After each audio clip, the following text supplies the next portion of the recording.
I think discipline and as well putting in the theory in practice. Let's put it that way. And I think especially for leadership is a key element. If you look, most of the global leaders are reading books or writing books. There's a reason for that. Of course, some of them might be because of ego or stuff like that, but most of them is really because it's a great way. For instance, the books, actually, I just created recently a new section on this YouTube channel that is Books ABCs. I might do one about your books. And I think one of the things that I've been doing is this is a great way to reframe. And especially if you're leading a company like you, if you're leading big companies and big corporations, is even more important because you need to think business model, strategy, managing people. There's a lot of things, and as well keep innovating and keep learning. So fantastic. And I want to touch this more and more for the end of the interview, but I think let's go right now to your achievements in terms of career. So you mentioned some of the achievements.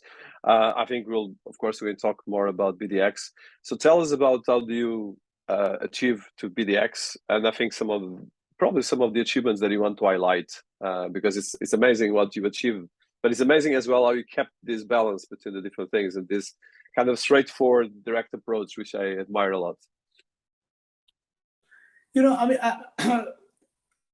If I was to, I think achievements, again, are not a function of one's inherent abilities and talents, though they play a part. I tend to be a driver. I drive myself. I drive my colleagues. We have a thing in BDX that BDX is like a bus with drivers, and we don't want passengers. Everyone in the BDX bus is a driver. We all drive, and somehow because we're all drivers, we align in the same direction. There are very few passengers in this who just sit back and are reactive. So that has been my personality. I think is purely genetical, nothing to do with anything else. It's just that I'm a pushy sort of a guy, as people will agree, sometimes unpleasantly so. But at the end of the day, you can be the most competent personality. You can have all the right mix, right? But again, I have to come back to the timing and the luck and the circumstances. If you're not at the right place at the right time, you can be the most hardworking, best person, highly competent person. Sometimes it may not gel the way it should. So now this may, discourage people that if it's all timing, then what the heck, right? But no, you also have to take advantage of the opportunity that comes with the timing. And a lot of people fail in that department. They are competent, they're knowledgeable, but when the time is right and the opportunity is there, they don't take advantage of it. Now, I was in Bombay, and like I said, I was struggling. The opportunity came to go to Hong Kong, and it was given to 3 of us, and two people incredibly declined. They declined. I don't remember now. It's a long time ago, but something the family pressure or whatever. They didn't go. They found their current job with the Indian high-tech company to be satisfactory.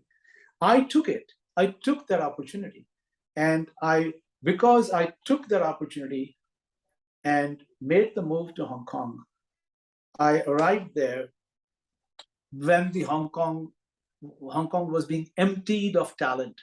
So someone has to there has to be the right timing. It was the right timing to be in Hong Kong because Hong Kong had a dearth of talent at the time, but you had to take the opportunity to go there. So while I keep stressing the importance of timing, there's also the adjunct requirement that you have to grab the opportunity when the timing places it before you. And I would say a vast majority of people don't do that.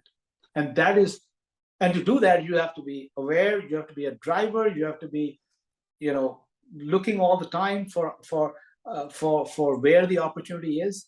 and striking. So it's, timing is important, but if you are not ready for it, it's no use.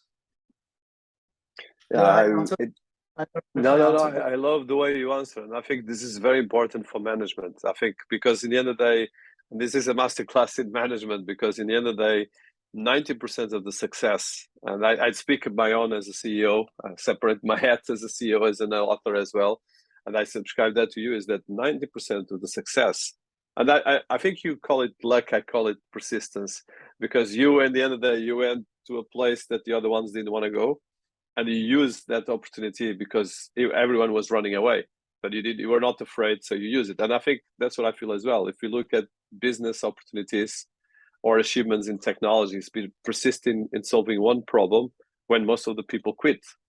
And I think really that's what I'm hearing from you. Of course, there's different approaches towards this, but it's really fantastic approach. And I think I love the way you put it, because you put it very simple, but it's very complex. And I think that's probably your summary capacity as an author as well. But it's really a big thing for business, because 90% of, even in my team, we distribute ourselves, and I think everyone that I know, and people shoot in 20 different directions. But in the end of the day, it's one or two things that will pay the bills. It's one or two clients. It's one or two products. And I think this is, and even if you look at Google, it's one or two products that pay 90% of their revenues still now, okay? And even on data, you are on data.